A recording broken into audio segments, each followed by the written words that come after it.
Bonjour à tous pour ce deuxième direct de concours. On est avec Jean-Luc qui va nous conseiller sur les entretiens pour rentrer en école, à la fois un peu tout type d'école, école de commerce, école d'ingénieur, et puis à la fin on verra aussi comment on peut entrer dans des universités sélectives comme Dauphine. Donc voilà, l'idée c'est ça, on va faire ça en trois parties.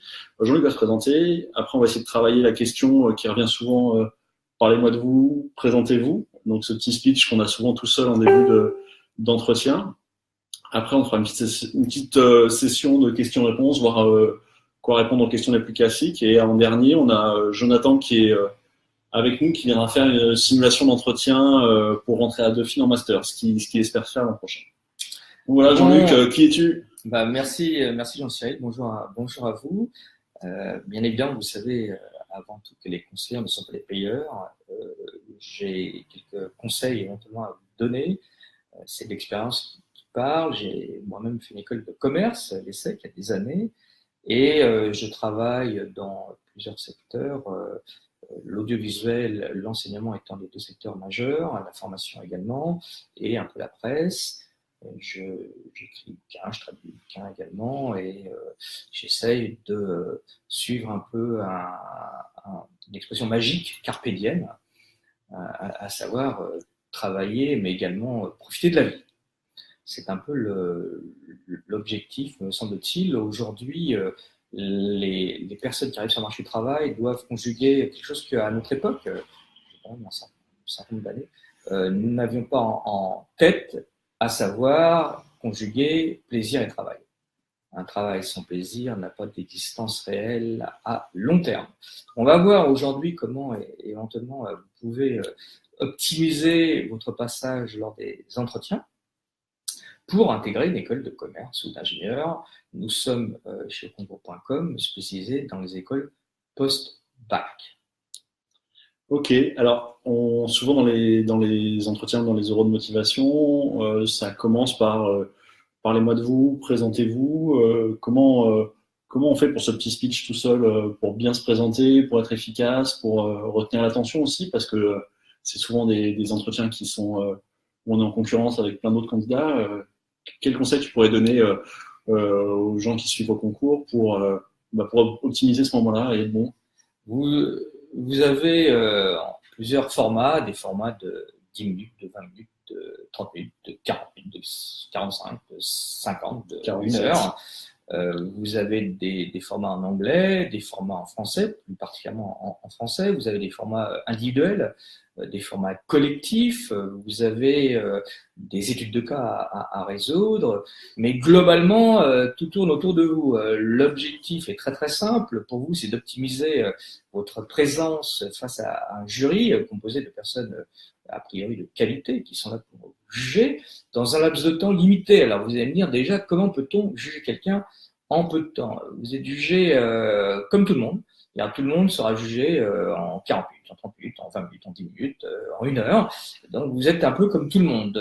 Il n'y a pas d'avantage particulier. L'avantage, c'est ce que vous allez dire après. L'objectif, c'est de montrer aux autres que vous êtes quelqu'un d'unique.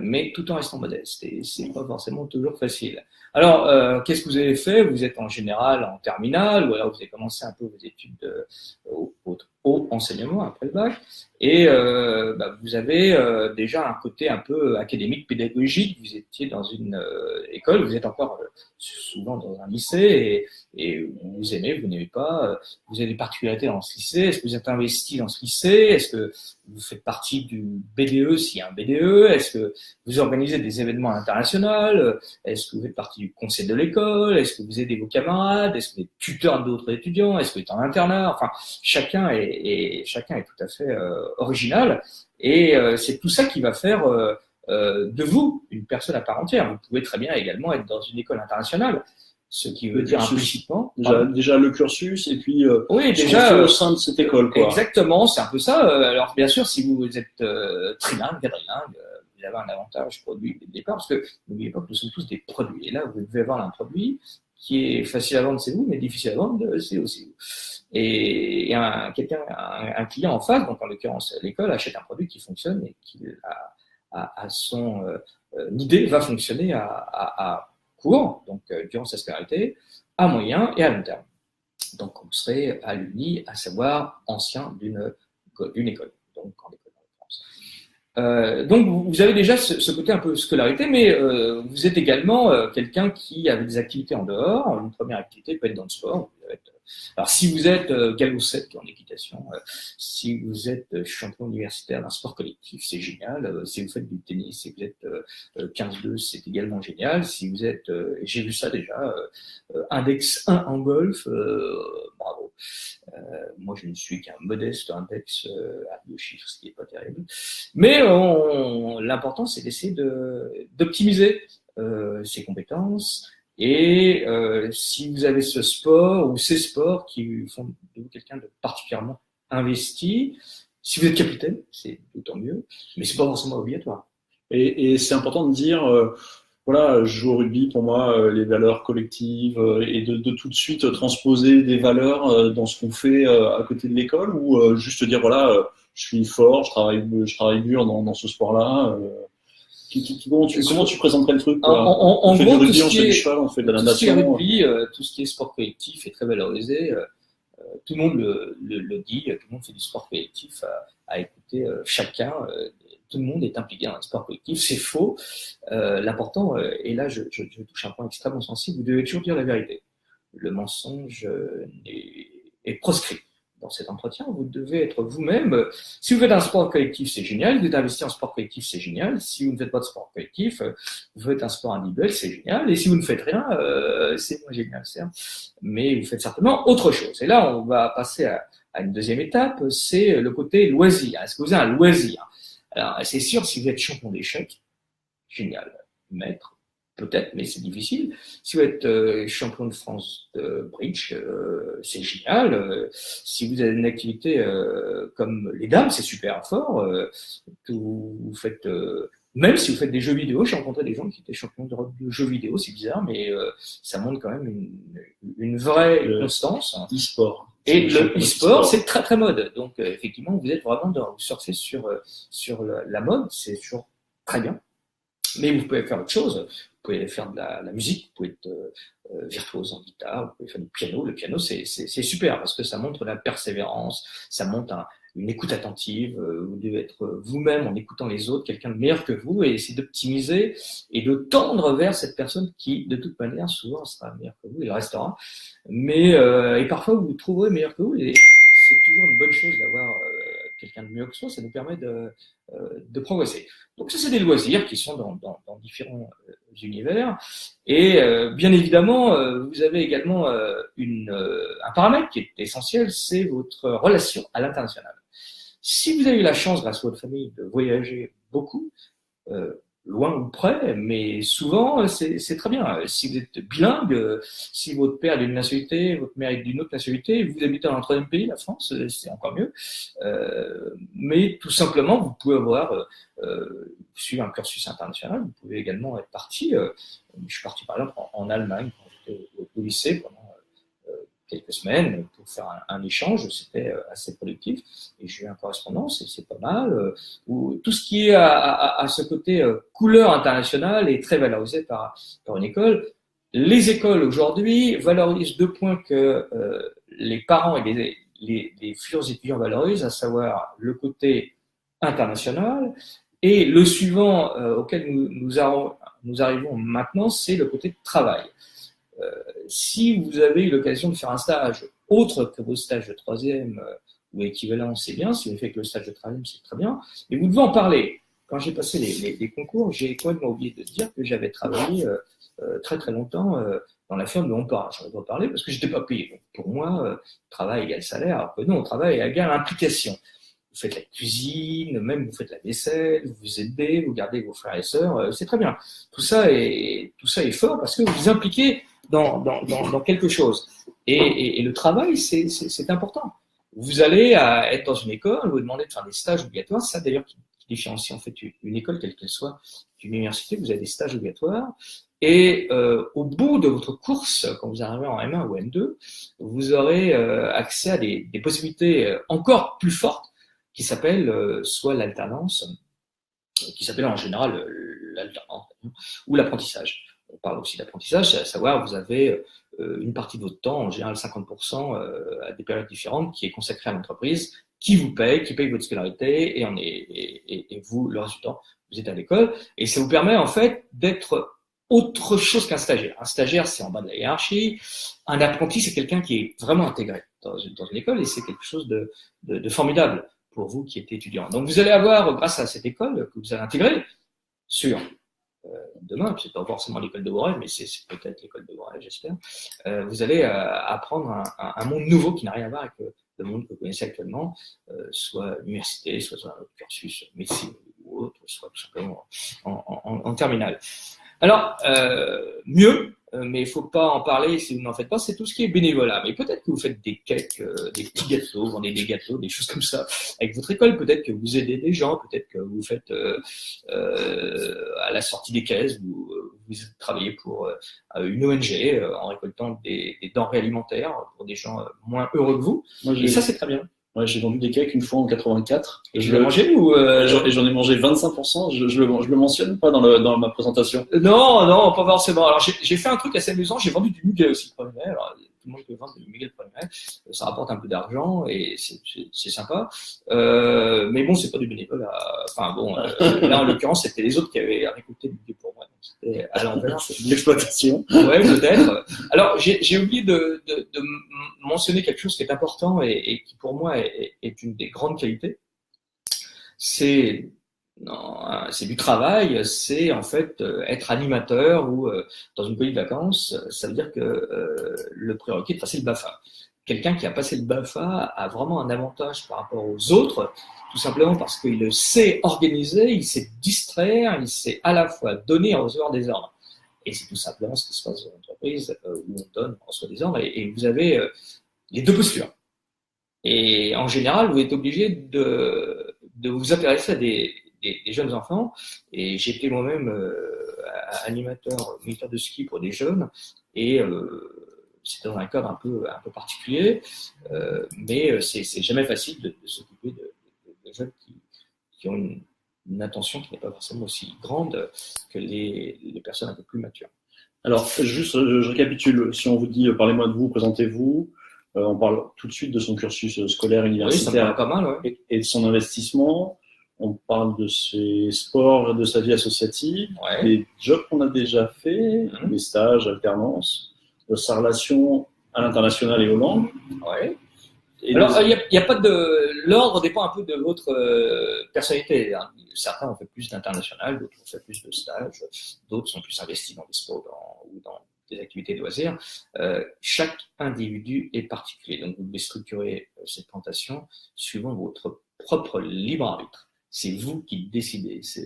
Moi, je vous donne seulement des outils, les tools anglais que vous allez utiliser. Ah, ça y est, je passe un mot anglais pour montrer que je sais parler la langue de Shakespeare. Quel frimeur, ce type. Et bénévolat, BAFA, secouriste, tout. Oui, c'est bien, tout ce qui permet de. Oui, la générosité qui n'est pas forcément. Et on ment pas, ouais. Tu me disais, très important, on raconte pas n'importe quoi. On dit pas, j'ai fait Polytechnique, si on a.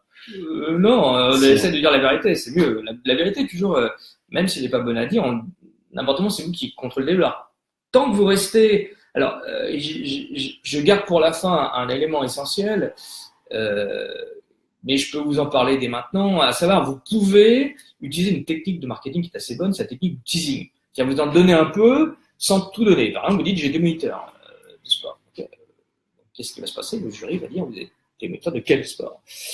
Je suis très impliqué dans les échecs. Ah oui, mais à quel niveau? J'aime beaucoup la musique. Qu'est-ce que vous faites pour aimer la musique? Voilà, je tourne des vidéos, ou alors je fais de la photo. Depuis très très longtemps, j'ai 5 appareils. Ah oui, qu'est-ce que vous faites maintenant? C'est toi qui prends le contrôle de l'entretien. C'est-à-dire que tu lances en hameçon et tu prends le contrôle de l'entretien. Ouais, tant que vous prenez le contrôle de l'entretien, vous restez maître du jeu. Et le maître du jeu est celui qui dirige, comme chacun le sait. C'est important. Quand vous faites un jeu, vous avez un maître du jeu qui dirige les autres, et les autres suivent un peu les flots, le flux et les reflux. Tu préparais, toi, si tu étais étudiant, confronté à plusieurs concours, plusieurs épreuves, tu préparais ton petit speech de Présentez-vous, parlez-moi de vous. Chaque présentation est différente. Quand j'ai passé les concours, en fait, j'ai pas dû me présenter, je suis arrivé, mais bon, j'avais pas du tout le look essentiel à l'époque, j'avais pas la tenue d'ailleurs, je n'ai pas parlé, mais la tenue est assez classique, vous devez être juste comme les autres. Ni plus ni moins, c'est pas le moment de porter du Kenzo bariolé, vous êtes juste naturel, c'est pas ça qui fait la différence. La différence, c'est à l'intérieur, c'est pas à l'extérieur. Celui, comme on l'entend, aujourd'hui, je suis bien en violet parce que j'avais en violet. C'est pas forcément ma couleur préférée, mais j'aime bien cette couleur. Et toi, tu es bien en bleu parce que tu es bleu, tu te sens bien. Il faut être dans une tenue qui nous plaît. Pas se faire éviter de se faire remarquer. Ouais, non, ça sert à rien. On peut pas avoir des boucles d'oreilles. Non, c'est vraiment, si vous avez des os dans le nez, c'est bon de les enlever parce que ça n'apporte rien à ces moments. Il y a quand même des codes, en fait. École de commerce, il faut quand même être un peu plus. Souvent, il y a business, ingénieur, c'est plus souple. Je dirais les écoles post-prépa, là, vous êtes tous en costard-cravate. Ça, c'est classique. Les écoles post-bac, ça dépend. Ça dépend des écoles. Regardez comment les autres sont. Et c'est pour ça que vous devez absolument aller aux portes ouvertes et également vous renseigner à l'occasion des différents salons étudiants qui sont proposés.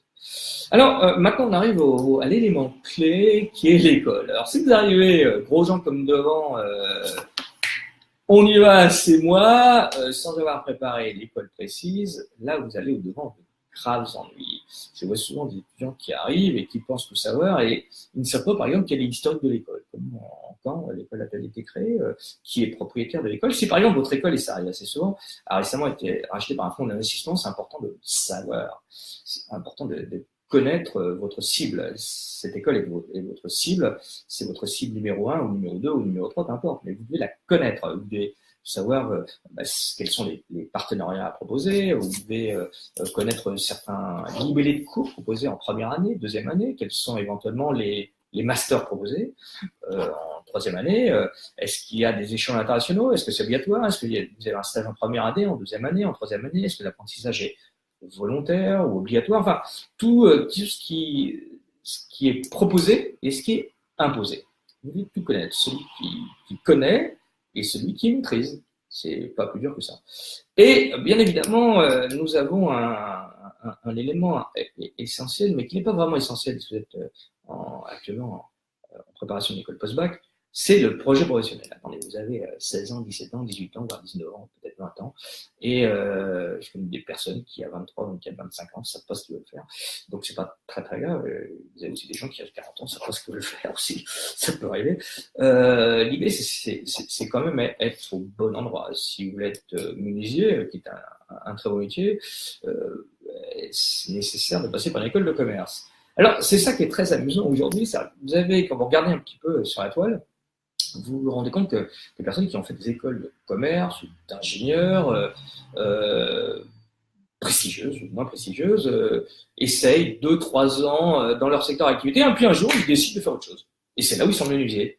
Et ça, c'est un choix. Ça sera après, quand ils auront leur diplôme. Là, aujourd'hui, on n'est pas dans ce cas de figure. On est dans un cas de figure où vous êtes quelqu'un de sérieux, vous visez quelque chose de précis et vous préparez pour cette école, et pas pour une autre école. Donc, c'est pour ça que vous devez tout connaître pour cette école. Alors, dès que vous allez parler de votre projet professionnel, vous allez, en quelque sorte, donner des bâtons à votre interlocuteur pour vous battre. Si vous dites « je veux travailler dans le marketing », votre interlocuteur va vous dire « qu'est-ce que le marketing ?» Si vous dites je veux être trader, attendez, qu'est-ce que le boulot de trader? Vous devez savoir de quoi vous parlez. Je veux faire du droit. Qu'est-ce que le droit? Vous devez en fait, chaque mot qui sort de votre bouche doit être pesé avant d'être employé.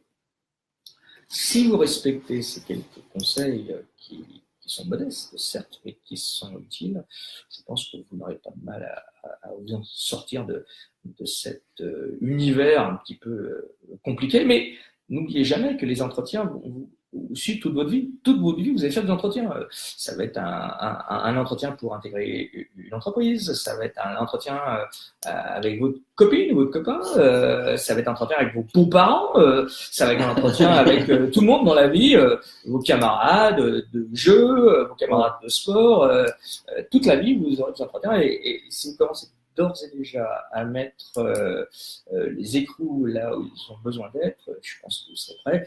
Et dans la vie, celui qui est prêt et celui qui sait saisir son opportunité, quand il a la chance de le faire, c'est ce qu'a dit plus ou moins un homme bien connu. Merci à vous et bonne chance dans votre quête du possible. Ok. Bon bah merci pour cette première partie. Parlez-moi de vous. On essaie de voir un peu les questions types et comment y répondre pour rentrer en école. Donc on a préparé une petite liste. Alors pourquoi avez-vous décidé de faire cette école là, d'après le cas d'une école après bac? Ah, ça c'est effectivement la question. C'est moi qui se recrute. Hein. La question clé. Et, écoutez, j'ai envie tout de suite d'être confronté à la vie professionnelle et j'ai pas tellement envie de continuer uniquement le côté bachotage, école.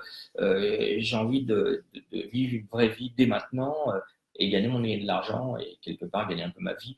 Donc c'est pour ça que je suis ici avec vous aujourd'hui. D'accord. Alors attention, ces réponses ne sont pas des réponses complètement arrêtées. C'est un peu au gré des questions. Chacun choisit de répondre ce qu'il veut, mais c'est une tendance le plus.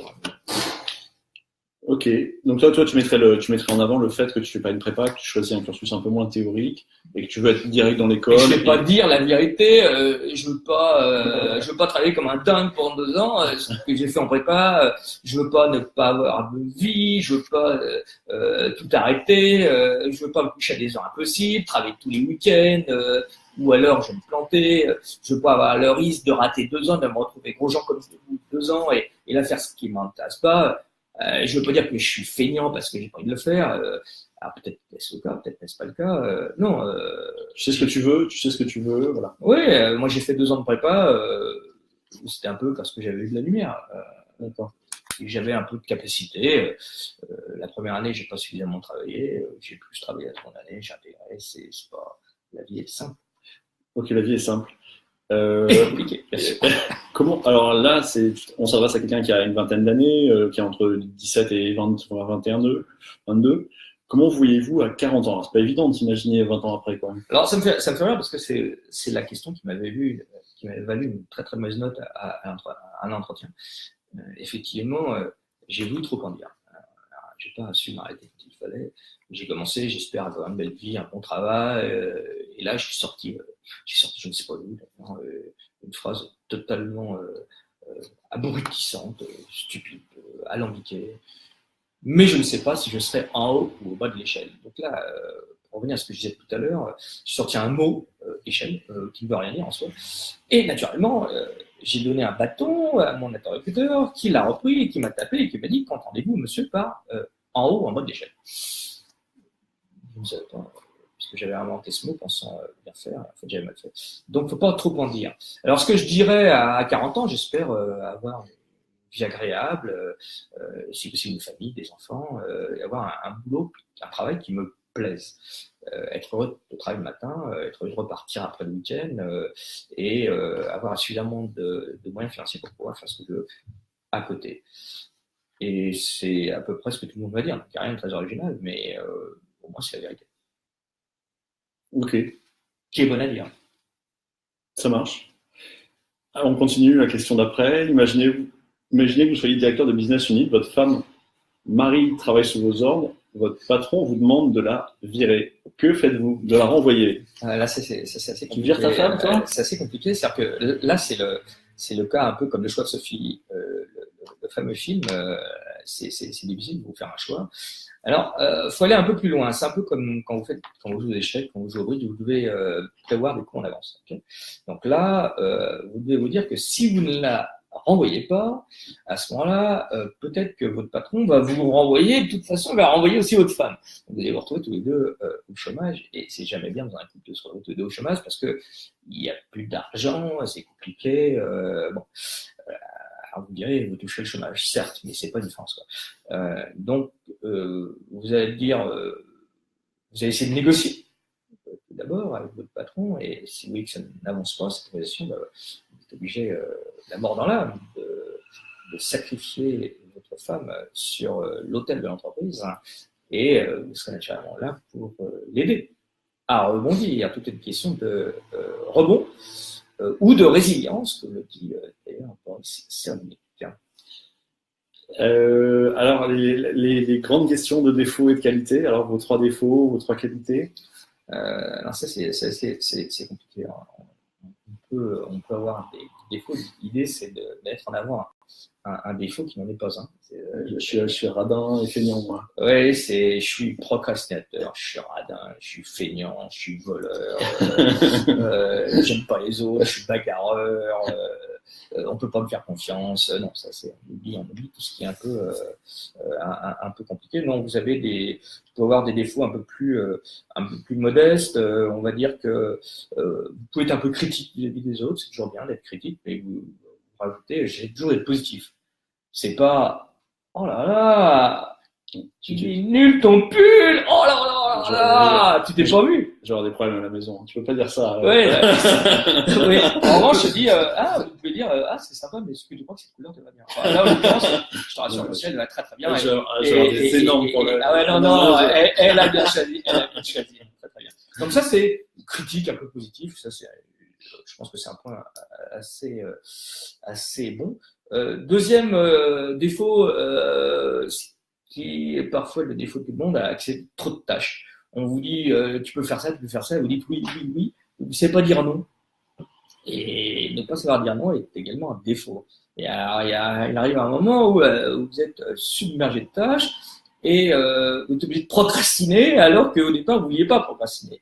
Donc vous n'avez plus de possibilité d'essayer de hiérarchiser, mais vous ne le faites pas vraiment. Donc c'est un peu compliqué, vous mettez vous-même en porte-à-faux vis-à-vis de ce que vous aimeriez être votre réalité. Donc ça c'est également un défaut, il faut savoir dire non. À ce propos, j'ai vu d'ailleurs une belle vidéo sur Shonda Rhimes, qui est une screenwriter et également une showrunner de série américaine, donc Grey's Anatomy. Et elle parle un jour du jour où elle a dit oui. Elle a su dire oui. Alors, mais c'est le contraire, oui. Mais elle a su dire oui, et dans l'audience, quelqu'un dit ah oui, d'ailleurs, qu'est-ce que vous avez fait en premier? Et elle a dit j'ai su dire non, comme ça j'ai perdu du poids. Et c'est amusant parce qu'elle a su dire. Donc on a un mélange de oui et de non. Donc il faut savoir dire oui quand il le faut et non quand il le faut. C'est juste un bon équilibre, mais je pense que c'est un assez bon défaut. Et comme troisième défaut, là c'est un défaut qu'on a tous. Là je l'ai, mais d'un côté c'est un peu la posture bavard. Je parle. Mais c'est ce que tu me demandes, j'en sais. Donc je parle. Mais vous dire que vous êtes un peu bavard. Hein. Oui, mais alors, trois petits défauts gentillés. Oui, c'est pas des gros défauts. Donc je pense que vous pouvez essayer. Alors maintenant, les qualités. On se raconte ou pas dans les qualités? Non, faut pas s'en raconter. On se raconte pas. Non, faut essayer d'être modeste. Alors, bien sûr, le mieux, c'est d'être caméléon, la personne parfaitement adaptable. Ça, c'est super bien. Je suis caméléon. Ça, c'est bien, mais tout le monde n'est pas caméléon. Je suis extraverti, très bien, mais il faut l'être. Si on ne l'est pas, c'est ça de le dire. Donc ça, c'est deux défauts. Honnête. Oui, toujours. C'est deux défauts qui sont intéressants, mais deux qualités qui sont intéressantes. Des fois, n'importe quoi, des qualités. Et en revanche, une qualité est assez évidente à mettre en avant, c'est l'écoute. Vous avez plusieurs degrés d'écoute. Vous avez là, j'entends un bruit dehors. Ok, j'entends. Si je tends l'oreille, je vais l'entendre plus précisément. Après, je peux écouter, mais après, je vais écouter avec mon cerveau. Et là, je vais être dans l'écoute attentive. Donc, si vous êtes doué d'écoute attentive, c'est bien. À chaque fois que vous prenez une qualité, vous devez l'étayer avec un exemple. Vous ne pouvez pas dire comme ça, à partir de rien, ouais, moi je suis super dans tel domaine, oui, un exemple.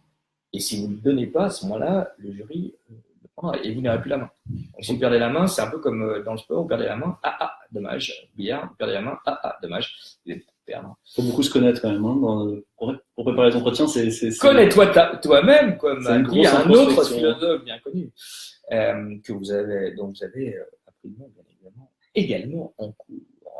Alors sinon, ce qui est pas mal, c'est donc je vous disais la persévérance. La persévérance, c'est bien d'être persévérant. J'aime bien trouver une solution, j'aime bien ne pas abandonner. Moi, cela étant, par exemple, je ne sais pas monter les murs IKEA, quelle honte, mais j'ai des bons amis qui eux sont persévérants. Qui ont la clé. Comment? Qui ont la clé. Ouais, qui ont la fameuse clé et qui savent s'en sortir. Et sinon, vous avez une autre qualité qui est intéressante, c'est vous aimez travailler avec les autres. Et vous aimez contribuer au travail collectif.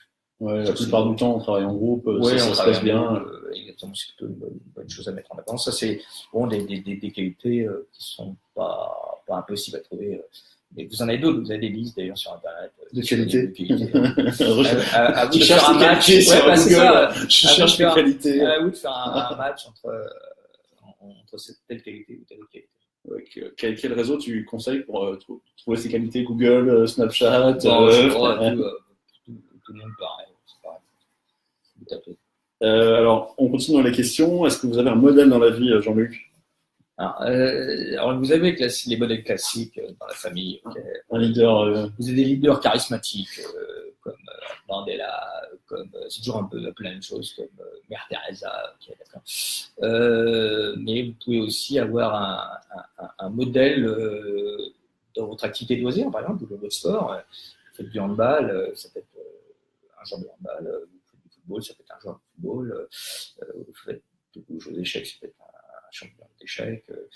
Dans votre sport, c'est pas mal, dans votre activité de loisir, c'est pas mal. Ça peut être également J'aime bien la littérature, hein, vous pouvez aimer un auteur. Et si vous lisez plusieurs bouquins de cet auteur, quelque part, c'est un peu votre modèle, implicitement. Après, il faut le connaître, quoi. Si jamais on dit c'est mon modèle, on peut pas dire c'est mon modèle au pif, ça va faire bien, quoi. Ouais, c'est compliqué. Faut avoir un peu réfléchi. La vérité. Toujours la vérité. Qui est bonne à lire. Qu'est-ce qui vous énerve dans la vie, Jean-Luc? Il y a pas mal de choses qui m'énervent. Vous êtes colérique en plus. Alors, qu'est-ce qui m'énerve dans la vie? Alors, plusieurs choses. Il y a une chose qui m'énerve, c'est le manque de respect et le manque d'éducation. Ça m'exaspère au plus haut.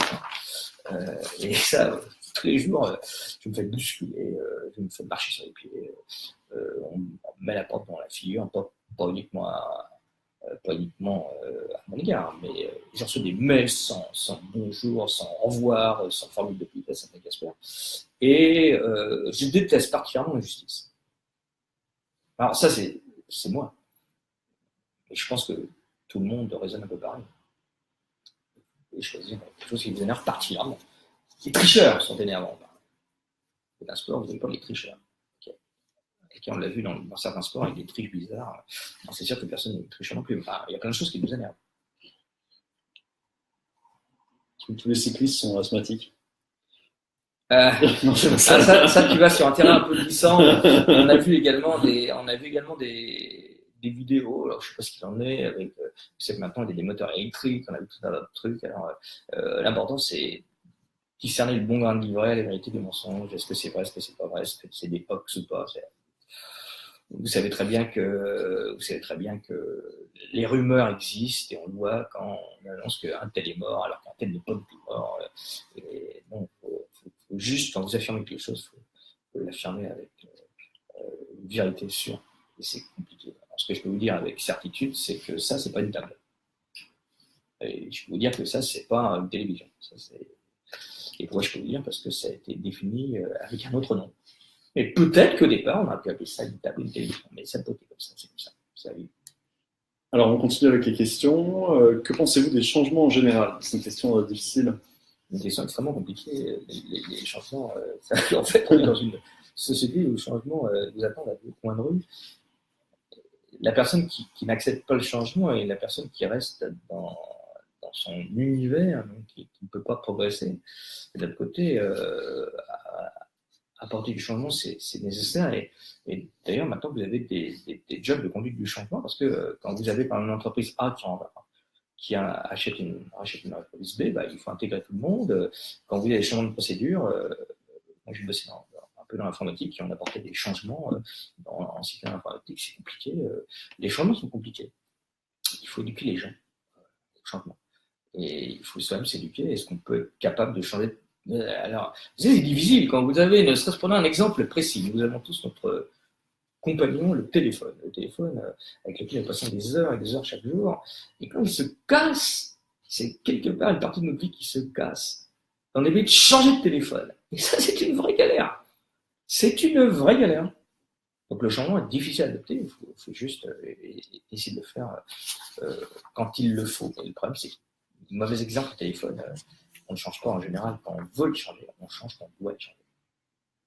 Une question que j'aime bien, parlez-nous d'un échec, Jean-Luc. Alors ça, c'est super intéressant.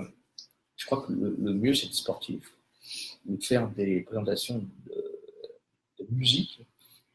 Et là, vous avez par exemple tous... je me souviens par exemple quand je joue au tennis, un jour j'ai fait une compétition et j'avais gagné le premier set 6-0 et j'ai perdu le deuxième 6-0 et le troisième 6-0. Ça c'est un bel échec. Ça c'est un beau échec. Vous faites torcher, vous êtes pour la xème fois, vous êtes deuxième dans votre compétition. Alors là, vous n'êtes pas content. Donc ça c'est tout ce qui est en rapport avec le sport ou le loisir. Tu ferais un échec léger, quoi. Tu ferais pas un gros échec. Je me suis fait virer pour faute grave de la BNP. J'avais tapé dans la caisse. Ça serait un échec et mat, ça. On fait un petit échec léger, quoi. Un échec léger, c'est pas échec et mat. Un échec et mat, c'est je suis viré pour faute lourde. C'est un gros échec. Non, on fait pas. Un petit échec léger qui passe bien. Qui passe bien. Bah, comme exactement comme tout à l'heure le point négatif, le défaut. Ouais. En troisième année, quelle sera votre orientation? Alors, là, on est vraiment dans le cas, vous rentrez dans une école qui dure longtemps. Oui, en troisième année, en troisième année, quelle sera votre orientation? Alors là, vous avez deux options. La première, vous connaissez déjà votre orientation, vous avez déjà une idée de votre projet professionnel, donc vous avez déjà une première idée. La deuxième, vous ne savez rien. À ce moment-là, vous collez avec les propositions faites par l'école. Si l'école ne propose rien en marketing international, vous n'allez pas dire je vais faire du marketing international. Là, vous passez pour un bonnet. Il n'y a rien de pire. Vous êtes documenté avant, vous avez passé 2, 3, 4 heures. Vous êtes sur le site, vous avez regardé la brochure, vous avez sa présentation de l'école au Portugal. Et là, vous êtes renseigné et vous essayez de donner une information qui est assez vraie et qui ne pourrait pas passer pour un crétin. Si c'est écrit, et si vous dites le contraire, là, c'est pas bon. Quelle est votre plus belle réussite? Alors ça, c'est important d'avoir une réussite modeste. Là encore, on va prendre le contraire de tout à l'heure pour l'échec. On reste dans le domaine du sport, du loisir, réussir à gagner une finale d'un sport quelconque ou d'une activité de loisir quelconque, c'est très bien. Ou alors, si vous donnez des petits cours de maths ou d'anglais, vous avez réussi un jour, je me souviens très bien, j'ai eu une petite réussite, c'était modeste. Enfin, j'étais à l'école et en fait, je donnais des cours de maths à l'époque, bizarre. Et en fait, je donnais des cours à quelqu'un qui était, je crois, en 5e de mémoire et qui avait des notes catastrophiques. Et en fait, il y avait juste un déclic. Alors, la bonne nouvelle, c'est que j'ai trouvé ce qui clochait le premier cours. Donc, deuxième cours, il n'y en a pas eu parce qu'il est monté tout de suite en haut. C'était juste un petit truc. Il est passé tout de suite à 18, donc on m'a dit au revoir.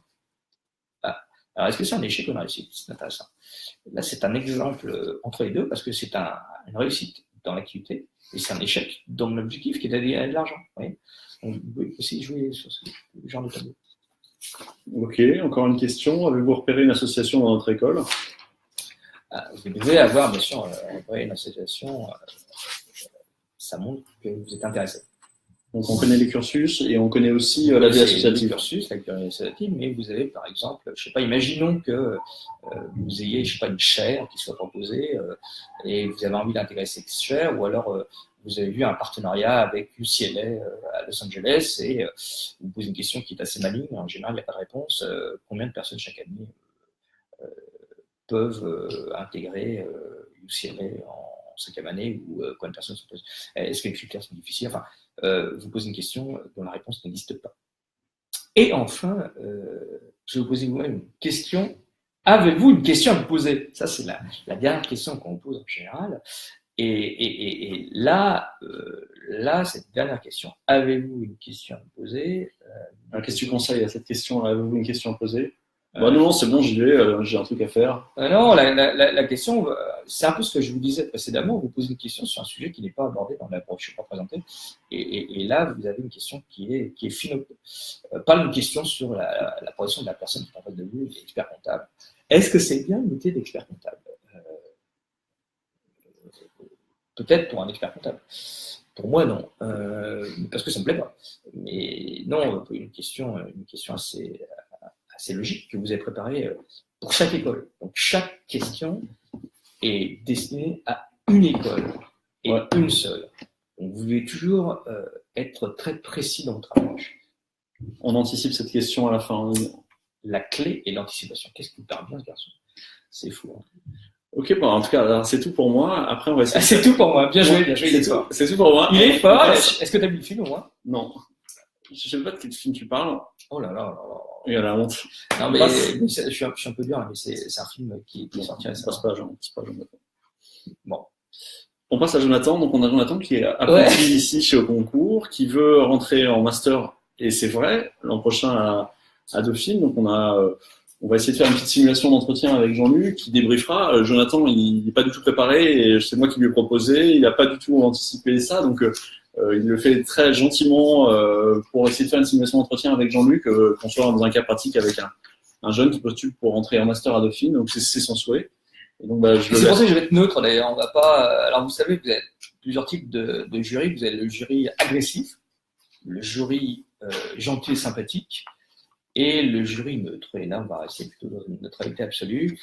Cela étant, Jonathan va essayer de ne pas faire l'erreur et de donner au jury, donc à moi, des bâtons pour se faire taper. Donc on est le master de Dauphine. Jean-Luc est le master de Dauphine. Jonathan sera candidat pour au master. Il va être en situation de simulation. D'accord. Merci Joseph. Bon, je vous laisse et bon courage Jonathan qui me succède. Ok. Il veut me battre. Hop. Voilà. Donc bonjour à tous. Oui, alors bonjour. Bien sûr. On commence pas comme ça. Non, mais bien évidemment, vous avez bien compris que, en fait, grosso modo, Jonathan va frapper à la porte, on va se lever.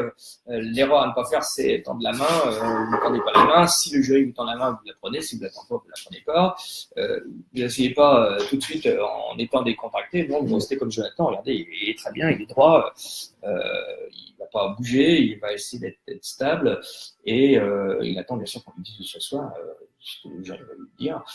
Et puis en général, la question au départ va être du style présentez-vous, qui êtes-vous, pourquoi êtes-vous ici, ce genre de questions, mais c'est toujours pareil. Et après, Jonathan va. Alors, là, il va pas improviser. Là, aujourd'hui, il improvise. Mais le jour J, il va pas improviser, parce que ce sera après.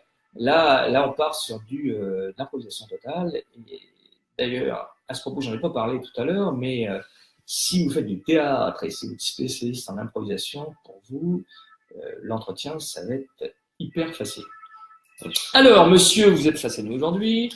Donc, je sais pas quelle école on est. On va prendre une. Non, on a Dauphine. Donc, vous êtes. Un cursus spécial, il veut rentrer. Alors, il veut rentrer. Alors, dans un temps, il veut rentrer dans un cursus spécial qui est un cursus marketing, voilà. Numérique. Marketing. Ok, je suis censé être spécial. Ok, alors, oui, bonjour. Est-ce que vous pourriez vous présenter? Alors, moi, c'est Jonathan Surier, donc j'ai 20 ans. Donc, je suis actuellement en licence professionnelle à l'UT de Sénart, donc en licence de e-commerce et marketing numérique. Donc, c'est une licence qui prépare en fait dans tout ce qui touche dans le e-commerce et en général et dans le marketing. Donc, c'est très, très large. Donc, j'ai fait 2 années de DUT GEA, donc gestion des entreprises et des administrations à l'UT de Fontainebleau, en alternance. Et oui aussi pour la licence de e-commerce, je suis aussi en alternance donc à la société aucours.com. Donc j'ai poursuivi du coup là-dessus. Donc je suis sorti aussi d'un bac STMG, donc sciences technologies du management et de la gestion, donc qui prépare en gros dans tout ce qui est l'administration des entreprises, donc aussi bien la comptabilité, le management, le marketing et toute autre chose. Donc voilà à peu près pour mon cursus scolaire, on va dire donc à partir du bac. Donc oui, je souhaite intégrer du coup Dauphine cette année en continuant toujours dans le marketing digital parce que c'est pour moi quelque chose vraiment d'innovant et vraiment dans l'air du temps. On voit beaucoup de sites internet, on voit beaucoup de choses et ça me passionne vraiment énormément. Voir comment les sites fonctionnent, comment gérer tout ça, comment aller au mieux à tout ça. Et voilà. Et mon projet en fait futur, c'est tout simplement de créer mon entreprise dans le digital, donc proposer un site encore quel domaine, je sais pas trop, parce que ça peut changer en fonction des années, ou au fur et à mesure, il peut y avoir un autre secteur qui peut être prometteur, donc je sais pas encore quel secteur je vais choisir. Et voilà, ce serait vraiment mon rêve, vraiment de créer ma propre entreprise vraiment dans le digital. Donc que vous dire d'autre aussi à propos de moi-même? Donc je suis pompier volontaire. Donc, dans le 77 en Seine-et-Marne. Donc voilà, tout mon libre temps, en gros, je passe chez les pompiers. Voilà, donc c'est vraiment aussi une passion pour moi, les pompiers, depuis tout petit, voir les camions passer, voilà, c'est vraiment quelque chose que j'adore, aider les personnes, le travail d'équipe et surtout pouvoir apporter de ma personne pour les autres. Donc, que dire d'autre ensuite au niveau de mes hobbies? Donc, j'aime énormément le sport, mais notamment le CrossFit, donc un sport qui est en vogue en ce moment. Donc, c'est un peu de la musculation, mais où on fait travailler tout autour, donc c'est-à-dire le cardio, le sport, donc l'haltérophilie par exemple. Et voilà, c'est vraiment tout ce qui est basé sport. J'ai fait aussi du handball, donc a été aussi mon sport fétiche pendant un bon moment. Voilà, voir surtout l'équipe de France gagner, voir tout ça, ça m'a vraiment donné envie. Et tout de suite aussi ce côté travail d'équipe où de nature je suis comme ça. Donc j'aime bien être entouré, j'aime bien travailler vraiment en équipe, proposer mon avis et qu'on me donne d'autres avis. Voilà, donc ça c'est vraiment tout mon côté, on va dire, hobby. Et que dire d'autre aussi au niveau de moi-même, donc au niveau de ma présentation. Ok, Voilà, d'accord. donc on va citer là-dessus sur ça, si vous avez des questions sur D'accord. ça. Alors, avant d'enchaîner sur la partie échange, je vais vous dire deux, trois petits points. Ok. Le premier point, là, je suis resté en fait silencieux. Vous avez deux options. Soit le jury reste silencieux et vous écoute, soit le jury vous pose des questions au fur et à mesure. Donc, ça peut être un échange de départ. Faites attention aux liaisons. Vous avez dit, j'ai des hobbies. On ne peut pas dire j'ai des hobbies. Oui, j'ai des hobbies. Ouais, c'est compliqué. Alors, bien évidemment, si vous avez un jury un peu tatillon, ce qui n'est pas spécialement mon cas, on parle en France de digital, mais en fait c'est du numérique. On parle de marketing, mais c'est de la mercatique. On parle de management, mais c'est de la gestion. Et en fait, vous n'arrêtez pas d'utiliser des termes anglo-saxons, en fait, en France. Mais c'est parce que c'est des termes qui sont utilisés. Ça pourrait être un axe de développement négatif, vous voyez. Mais sinon, dans votre présentation comme ça, a priori, bien évidemment, moi jury, j'adore le côté pompier volontaire, s'intéresser aux autres, le côté sportif, le type qui a des épaules bien développées, qui fait du crossfit, ouais, je sais pas, enfin, qui fait du sport, qui s'investit pour les autres. Et ça, ce côté bénévolat, c'est hyper puissant. Bien évidemment, vous avez une énorme plus-value, vous êtes déjà familier avec le monde du travail. Tout à fait. Pour vous, c'est déjà deux éléments, voire trois éléments qui sont très puissants. Après, donc, on va partir maintenant dans un échange plus précis, mais c'était juste pour mettre en avant différents points. Au niveau de la manière de parler, il n'y a pas trop de problème. Quelques mais pas tellement. En fait, vous parlez plutôt posément. Et au niveau de l'élocution aussi. L'élocution est plutôt bonne. Alors juste, vous qui nous écoutez, vous devez chasser pour toujours. Voilà, donc, c'est tous ces trucs qui sont. Alors en anglais c'est joli. Well, you know, so. En anglais ça passe très très bien, mais en français ça passe super mal. Alors il suffit de voir certains sportifs se faire interviewer. Voilà, vous savez, ça se passait comme ça. Ouais, bah moi j'ai marqué parce que ouais, voilà, ils m'ont envoyé, voilà, ouais, voilà. Ok, on a fait le tour des choses. Oui, vous comprenez pourquoi, en fait, il faut aller plus au fond. Donc, c'était juste pour un petit débriefing sur cette première partie, mais qui s'est très, très bien passé. Alors là, le jury est plutôt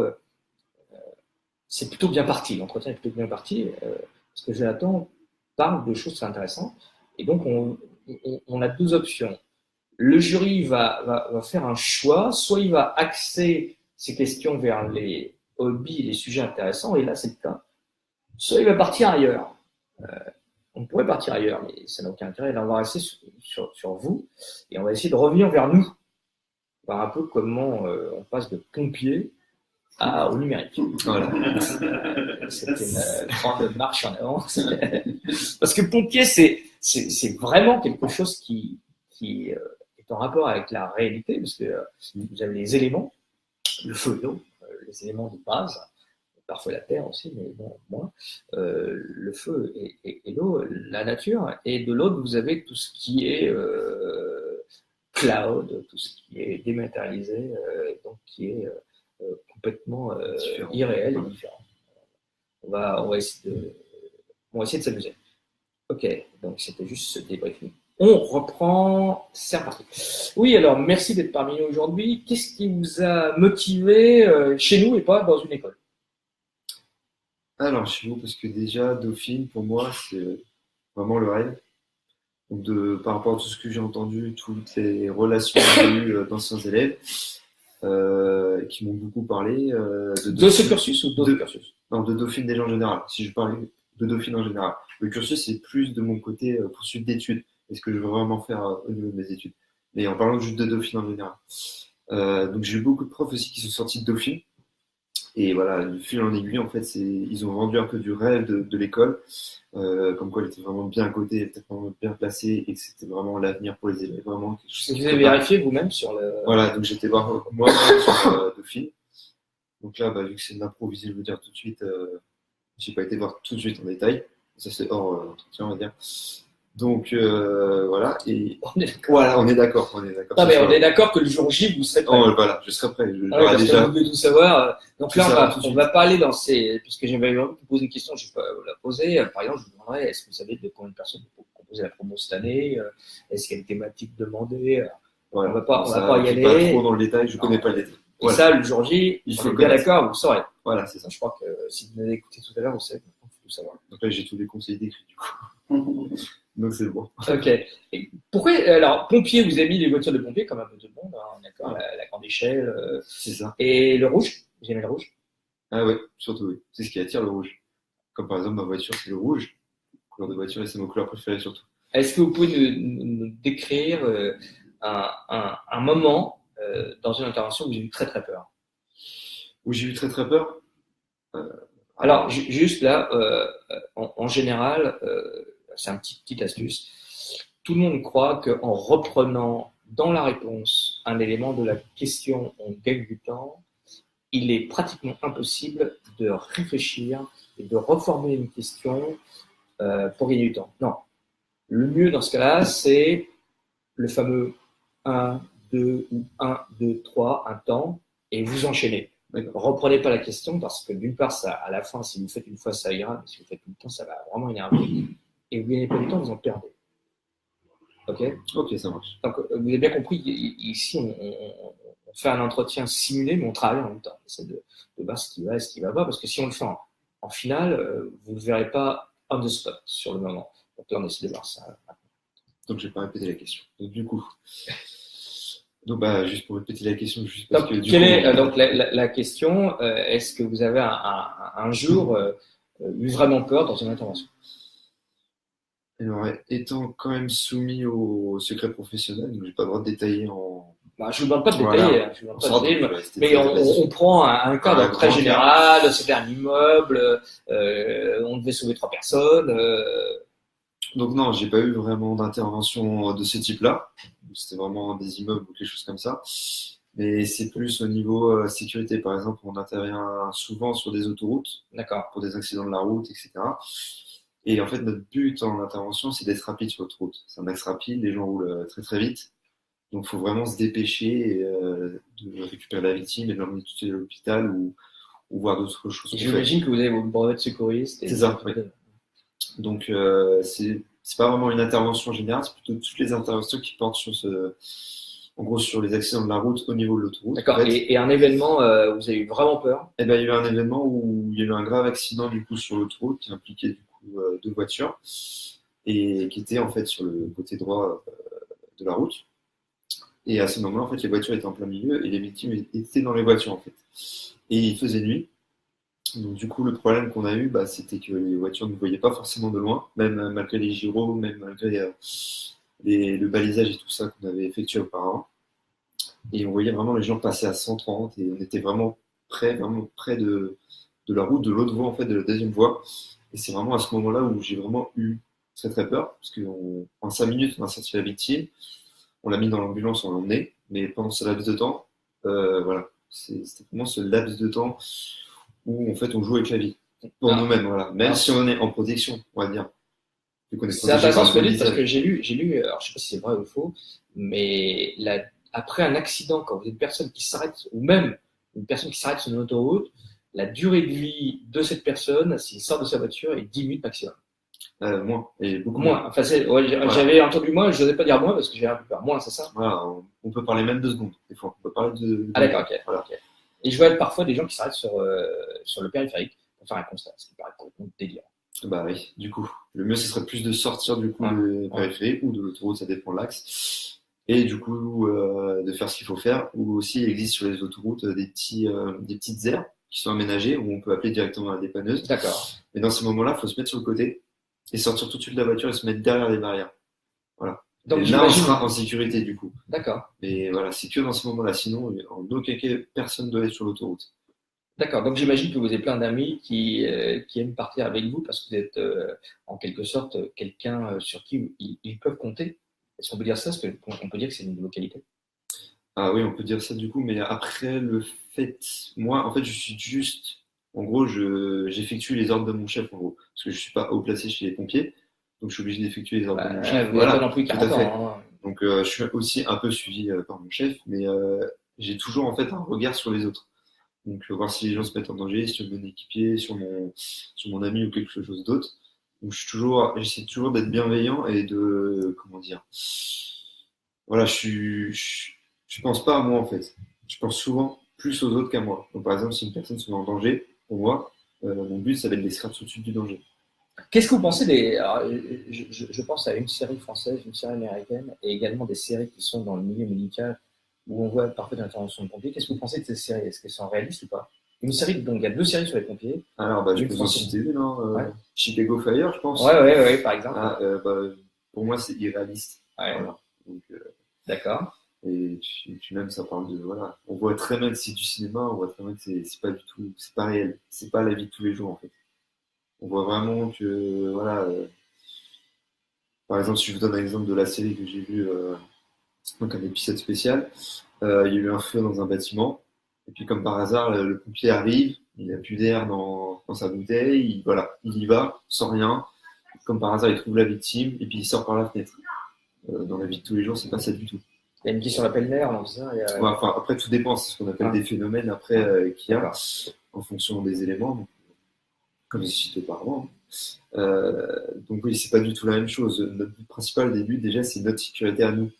Parce que on sait qu'il y a une victime dedans, on sait qu'il faut aller la chercher vite. Mais ce qui est bête à dire, c'est que oui, ok, elle est dedans, mais il vaut mieux qu'il y ait une personne qui soit victime plutôt que 2. Donc voilà. Donc déjà, quand on voit dans les séries des choses où le pompier arrive, il va directement dans l'immeuble, dans la maison enflammée, et qui prend la victime et qui sort, ça n'existe pas du tout. C'est vraiment hallucinant. D'accord. Et est-ce que vous avez vu une série ou un film où les événements étaient plutôt bien si vous voulez, il y a les reportages aussi qui passent à la télé, donc sur Inter ou sur d'autres chaînes. Donc ils parlent souvent des pompiers de Paris, des pompiers ou des accidents qui ont lieu. Et là, on voit vraiment la réalité des choses. Moi, j'ai vu des sauvetages à la montagne, par exemple. Oui, voilà, aussi. Très impressionnant. Et on a vraiment la réalité des choses. Là. On n'a pas cet effet cinéma, cet effet mise en scène, cet effet tout est beau, tout est merveilleux, alors que c'est pas ça du tout. Alors, avec tout ça, avec toutes ces qualités qui sont les vôtres, plus l'apprentissage que vous faites actuellement chez auconcours.com, quelles sont les qualités les plus que vous allez pouvoir apporter à Dauphine? Alors pour moi, je vais toujours revenir chez les pompiers, parce que c'est vraiment mon truc qui me. Non, mais comment est-ce que vous allez transcrire ça dans notre école? C'est ça en fait que je vais essayer de communiquer là. Pour moi, en fait, le niveau à l'école, pour moi, c'est de l'entraide pour tout le monde. Et surtout dans mon cas où c'est dans le digital, où c'est vraiment les pensées qui se mettent dans une et on travaille dessus. Pour moi, voilà, c'est la qualité principale, c'est vraiment travailler avec les autres et enfin, être avec l'écoute des autres, en fait. Mhm. Donc, voilà, en fait, j'ai jamais réussi mes cursus limite scolaire tout seul. Pour moi, l'entraide, c'est primordial. Bien que des fois, on a des contrôles et tout ça, on est obligé d'être tout seul, hein, on est bien d'accord. Mais voilà, le fait qu'on ait, par exemple, cette année, j'ai des projets à faire par exemple. Donc, créer un site internet, en fait, un site de e-commerce, Ouais. donc, comme par exemple Amazon ou d'autres sites. Donc, notre but, en fait, c'est de créer un site où on a les articles sur le site, on va jusqu'au panier, en fait. Donc, on le crée de A à Z. Donc, il peut fonctionner demain. Il peut fonctionner demain, mais donc un marché niche ou un marché ça, après, il faut qu'on définisse le projet, savoir quel secteur, etc. Et après, on va se lancer dedans, mais c'est notre en gros final. C'est en gros notre gros projet de fin d'année. Et voilà, en gros, ça, c'est avec 3 personnes, en fait. D'accord. Et ce côté travail d'équipe, ça améliore l'apprentissage, l'assimilation des connaissances. Et surtout, pour moi, ce que je sais, c'est surtout des cas concrets, voilà, m'investir dans des choses. Et surtout hiérarchiser toutes les tâches à faire. Pour moi, ce qui est primordial, c'est qui est-ce qui doit être fait tout de suite ou qu'est-ce qui doit être fait plus tard. Une certaine hiérarchie pour que je puisse travailler correctement, en fait. Une certaine rigorosité. Rigueur. Voilà. Oui, ça se dit pas. Voilà. Non, mais voilà. Attention à pas vous laisser entraîner. Alors là, aparté, pareil. Attention à pas vous laisser entraîner dans des choix. Restez. Les Anglais ont une belle expression, c'est keep it simple. Restez toujours hyper simple. Lancez pas dans des mots de 3 syllabes, c'est toujours difficile à utiliser. Tout à l'heure, je vous parlais de résilience, on parle plutôt de rebond, c'est plus simple. D'ailleurs, c'est pas la même portée. Mais là, frilosité, oui, mais ou alors ça va être inventé, je suis pas au courant. Avec l'échange de mon dictionnaire, c'est possible. Hein. Ok, donc je vois très bien. Et qu'est-ce que vous avez envie de faire réellement alors là, tout à l'heure, je parlais à 40 ans, mais là, je vous pose une question. Qu'est-ce que vous aimeriez faire à 30 ans? Travailler peut-être dans un studio, ou un studio d'animation, un studio d'audiovisuel, ou alors dans un cabinet, ou alors dans une entreprise industrielle Alors, pas ça du tout. Pour moi, à 30 ans, je voudrais en fait être propriétaire de ma boîte et vraiment être chez moi. Quelle boîte? Voilà, quelle boîte? Après, ça va être moi de la créer du coup. Mais je veux être indépendant. En fait. Est-ce que vous savez combien d'entreprises sont encore vivantes après 5 ans d'activité en pourcentage? Non, je n'ai aucune idée sur le pourcentage. Alors moi, j'ai un pourcentage, je ne sais pas si c'est toujours le cas, je dirais plutôt 20%. Grosso modo, il y a 4 boîtes sur 5 qui ferment, mais maintenant, ça change un peu parce qu'il y a le côté auto-entrepreneurs qui sont également considérés comme des entreprises, mais avant, c'était ça. C'est quand même assez compliqué.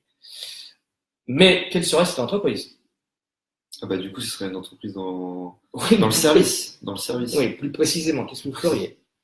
Quelles seraient à la fois quelles seraient vos tâches quotidiennes et quels seraient généralement les axes de développement que vous auriez? Ça, j'ai pas encore tout à fait réfléchi. Vous n'allez pas me dire, vous pas dire comme ça, c'est monter une boîte. Oui, c'est mon rêve, mais je n'ai pas réfléchi non plus sur ça. Oui, non, mais c'est pour ça, vous aimeriez, d'accord, mais dans ce cas-là, essayez de construire un peu. Là, on s'amuse, on s'entraide, c'est-à-dire que vous pouvez partir sur du pseudo-concret. C'est pas un mensonge, c'est une pseudo-réalité. C'est-à-dire, il est possible que vous ayez... on a tous des projets. Moi, j'ai des projets. Tout le monde a des projets. On a envie de réussir quelque chose, de l'installer. Rien n'est simple. Mais vous devez me dire, par exemple, je sais pas, j'ai envie de travailler, je sais pas, j'ai envie d'être à Paris et de monter une entreprise qui viserait plutôt les PME dans tel secteur d'activité et je leur proposerais ça. Oui, c'est. Parce que vous devez quelque part. Oui, vous devez quelque part. C'est pas tombé comme du ciel, c'est-à-dire que vous avez cette idée de travailler dans le numérique, donc le digital, comme vous dites, qui existe également, bien sûr. C'est pas venu comme ça. Vous avez vu quelqu'un vous en a parlé, c'est peut-être chez vous, c'est peut-être des amis, c'est peut-être des voisins, peut-être vu un truc à la télé, ou c'est peut-être une émission sur les pompiers, ou c'est peut-être, je sais pas, vous avez peut-être vu un truc qui vous a dit, tiens, voilà ce que je vais faire. Non? Pour moi, c'est pas tout à fait ça. Pour moi, c'est en fait le fait de parcourir toujours le site internet tous les jours. Je suis beaucoup sur ordinateur, je navigue beaucoup, même les réseaux, voilà. Et aussi, mais j'ai pas envie de monter une boîte numérique. Ouais, bon. Et en fait, voir comment les choses sont construites, voir des sites qui sont vraiment beaux à l'œil, qui sont vraiment ergonomiques, qui sont vraiment. Donc voilà. en fait, vous, votre idée, ça va de construire une boîte un peu comme un plus un. En quelque sorte, oui. Et en proposant un côté service, en fait. Parce que 1 plus 1, il ne propose pas de service. Si. Mais bon. Oui, alors faites attention quand vous répondez, c'est-à-dire que, en partie, ça paraît, le jet vous pose une question qui peut paraître anodine, mais elle ne l'est pas forcément. Vous ne contredisez pas, parce que c'est mieux, du coup, oui. Oui, du coup, c'est mieux. Alors, vous devez toujours vous débrouiller. Alors, vous avez 2 zones. Vous avez votre zone, qui est votre zone de confort, et vous avez ma zone, qui n'est pas du tout votre zone de confort. Moi, je vais aller, si à un moment j'ai des ouvertures, je vais aller dans la dette de la France, le PIB des États-Unis, je vais aller sur un nombre de personnes, des chiffres, le prix de l'orange, des bêtises invraisemblables, mais qui sont dans la réalité que vous devez connaître, le nombre d'entrées de Titanic, des trucs qui n'ont rien à voir avec rien. Mais ça, c'est ma zone. Ma zone est vaste, la vôtre est précise, et vous devez toujours me ramener à la main dans votre zone. Mais d'accord. Ouais. C'est ça l'articulation. L'articulation, le jeu, tant que vous restez là encore maître du jeu, vous contrôlez. Si vous me laissez la main, je contrôle. Si je contrôle, vous perdez. C'est aussi simple que ça. D'accord. Parce que si je prends le contrôle, un jour il y a un type qui m'a dit mon hobby c'est l'économie. Ce type est un menteur. Il a le droit de me dire non, mon hobby c'est l'économie, mais à ce moment-là, il a intérêt à s'y connaître vachement. Moi je lui réponds, je ne connais rien en économie. Bon, j'ai fait des école, il y a un peu d'économie, donc je ne connais pas grand-chose, certes, mais un peu. Et je lui demande de m'expliquer le phénomène des subprimes. Et là, il part dans une explication complètement alambiquée. Il s'est planté parce qu'il m'a dit n'importe quoi. Et je l'ai vu dès le départ. C'est pas. Alors moi, je sais que vous êtes pompier. Hein. Ouais, c'est super important. Donc du coup, le but, c'est vraiment de ramener la. Ouais, ramener le. Mais c'est celui-là, mais c'est pour ça que vous devez avoir plusieurs points d'ancrage. Là, il y a le pompier, vous avez passé le BAFA, c'est ça aussi? Non, pas le BAFA. Vous avez pas le BAFA, d'accord. Mais vous avez passé donc le brevet de secouriste, mais d'autres choses également, non? D'autres en fait, on a des brevets de secouriste que j'ai passé, on a aussi brevet d'incendie en quelque sorte, on appelle ça comme ça. Super. Et en fait, c'est tout divisé en catégories en fait. Donc, en fait, le secourisme, l'incendie, le secours routier, enfin, c'est différentes choses on fait des stages pour être en gros habilité à intervenir sur ces différents points. Ok, alors je vais vous donner des secrets de cuisine. Grosso modo, alors j'en sais rien. On se lance dans le grand secret. Globalement, tout tourne autour de l'histoire. Vous devez raconter une histoire. Tout l'entretien, c'est une affaire de storytelling. D'accord. Ni plus, ni moins. Et vous devez vous débrouiller de manière à créer, entre autres, avec moi, de la proximité. Bien, allez, on est des potes. On n'est pas des potes. Mais vous faites comme si vous me créez, et à un moment, si ça va encore plus loin, c'est un peu comme vous regardez un film où vous avez l'arme qui tombe. Si vous avez l'arme qui tombe, c'est gagné. Donc le réalisateur a rempli son contrat. Les acteurs ont rempli leur contrat. Et vous devez créer une certaine intimité. Et l'objectif, c'est très simple. Il est important qu'à la fin de l'entretien, vous ayez l'impression de gagner quelque chose et le jury ait l'impression d'avoir progressé, d'avoir appris quelque chose. D'accord. Sans avoir le côté donneur de leçons, j'apprends, mais là, vous avez tous les moyens. En plus, vous êtes dans un univers qu'on ne connaît pas. Qui connaît le monde des pompiers? Vous donnez des petites astuces, vous débrouillez. Vous avez une magnifique série d'histoires à raconter sur les pompiers. Magnifique. Il n'y a pas de limite. C'est extraordinaire. Là. En fait, vous êtes dans un univers que nous ne pouvons pas maîtriser, nous autres êtres humains, l'univers du danger. Tout à fait. Et vous êtes là pour rassurer face au danger. C'est énorme. C'est un gros job. À vous de nous montrer que vous êtes capable de nous rassurer face au danger. C'est pas possible. Et vous avez toutes les clés. Vous avez, on n'a même pas parlé de handball. Le handball, vous avez c'est à vous de vous débrouiller. L'autre clé, c'est essayer de faire en fait des interfaces. Vous créez artificiellement des interfaces entre vos différents univers. Vous avez des pompiers, vous avez le handball, qu'est-ce que vous avez d'autre? 3 ans d'expérience professionnelle. Voilà, 3 ans d'expérience professionnelle, bien sûr. 3 ans d'expérience professionnelle. Donc, oui, bien sûr, c'est exceptionnel. 3 ans d'expérience à votre âge, c'est énorme. Donc, en fait, vous créez des interfaces et vous prenez à chaque fois des exemples. Vous nous montrez votre réalité qui doit quelque part être un peu concomitante avec la réalité qu'on va vous proposer au cours de nos années d'études. C'est-à-dire que par rapport à vos camarades, vous avez une sacrée expérience. Et vous n'avez peur de rien. Ah, ça. Vous êtes hyper courageux. Ce type est courageux, ouais. Ce type est courageux. Alors, qu'est-ce que demande une école sinon un mec courageux? Vous savez affronter la vie. Or, la vie est difficile. Moi, je me lève pas, bon, je devrais pas le dire, mais je me lève pas tous les jours et je mets pas le pied par terre, il n'y a pas 500 balles qui m'attendent. Il faut se battre pour les Ouais, tu fais des gardes le week-end, enfin il y a quand même. Ah oui, non, mais attendez, il fait l'apprentissage, entreprise. Ah, ouais, en fait, pour vous dire, depuis 3 ans, j'alterne une semaine à l'école, une semaine à l'entreprise. Et le week-end, en gros, c'est pas dire, mais je vais au repos, on va dire. Et bah, en fait, je passe mon temps chez les pompiers. Donc, il n'y a pas de feignant face à moi. Donc, il n'y a pas de feignant. Très peu de vacances. C'est énorme. C'est énorme. 3 ans d'expérience. Donc, j'ai même pas besoin de vous poser des questions sur vos qualités. Elles sont inhérentes, elles sont auto-suggérées, ouais. Elles sont là, elles sont présentes. C'est facile. Si vous plantez, c'est même impossible. Non, vous pouvez pas vous planter. Vous pouvez pas ne pas être pris. Ah, bien sûr, je peux pas dire comment vous allez faire votre dossier. Ça c'est c'est à vous de bosser. C'est vrai que c'est des gros avantages par rapport à des candidats plus 3 classiques, quoi. Le jour où j'ai vu expérience plus machin, ils arrivent, ils ont fait 3 mois de stage un peu tordu chez leur cousin. C'est quand même. Attends, le jour où j'ai vu cette fille qui avait, je crois, un index 1 au golf et qui était moins 4,6 au tennis, waouh, je me suis dit que c'est là l'avantage. Le jour où j'avais eu cette personne qui préparait une école post-bac et qui avait un index 1 au golf, et je lui ai dit pourquoi pas faire une prépa, c'est ce qu'il a fait après, je sais pas ce qu'il est devenu, mais c'est super intéressant. Je veux dire, vous avez des gens.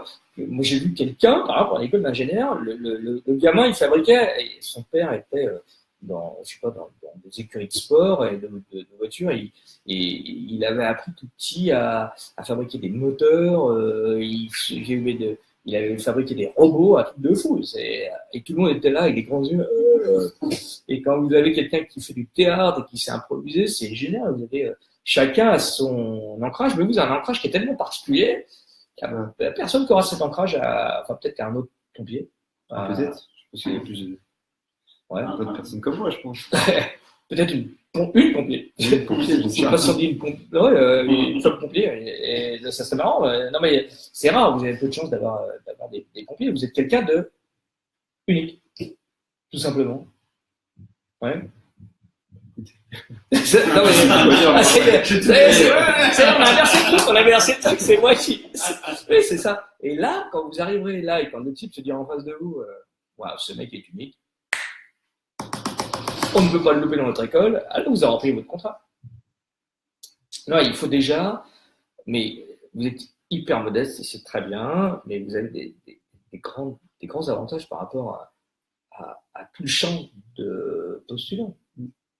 À toute chose égale par ailleurs. Il faut vous planter pour remplir le dossier, mais ça, à vous de bien structurer, ne pas croire que demain, c'est demain. Non, demain, c'est trop tard. Il faut se préparer très en amont. Je suis pas dans ce cas-là. Il ne faut pas laisser le temps au temps. Ouais, je vais le faire, je vais aller ça demain.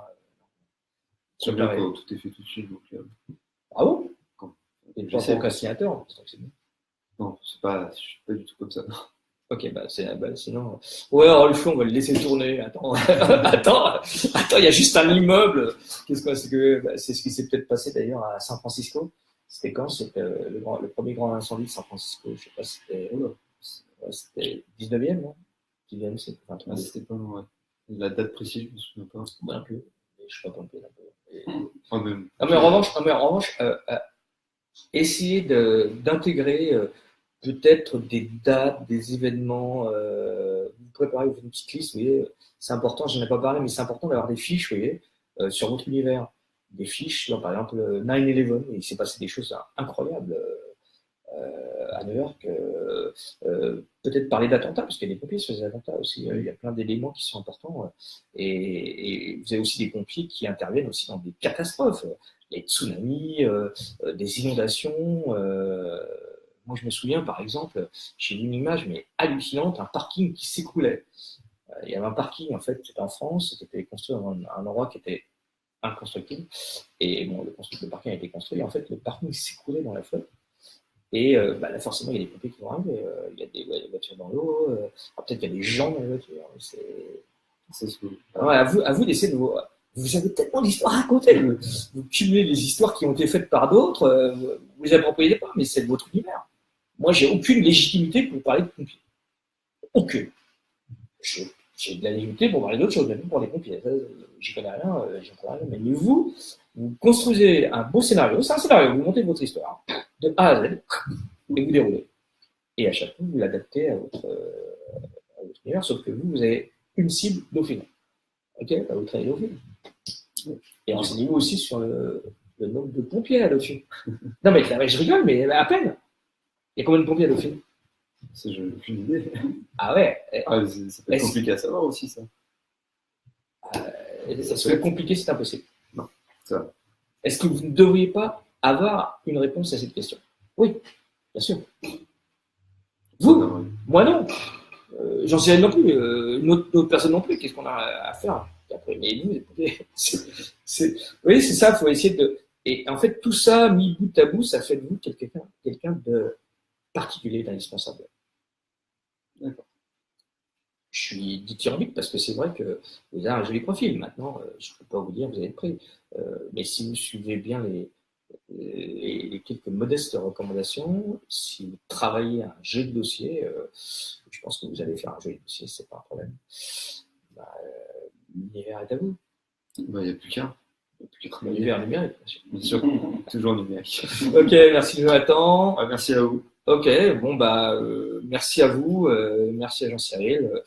Et qu'est-ce que je pourrais dire? Un petit viveauconcours.com. Merci à vous, bonne journée, au revoir.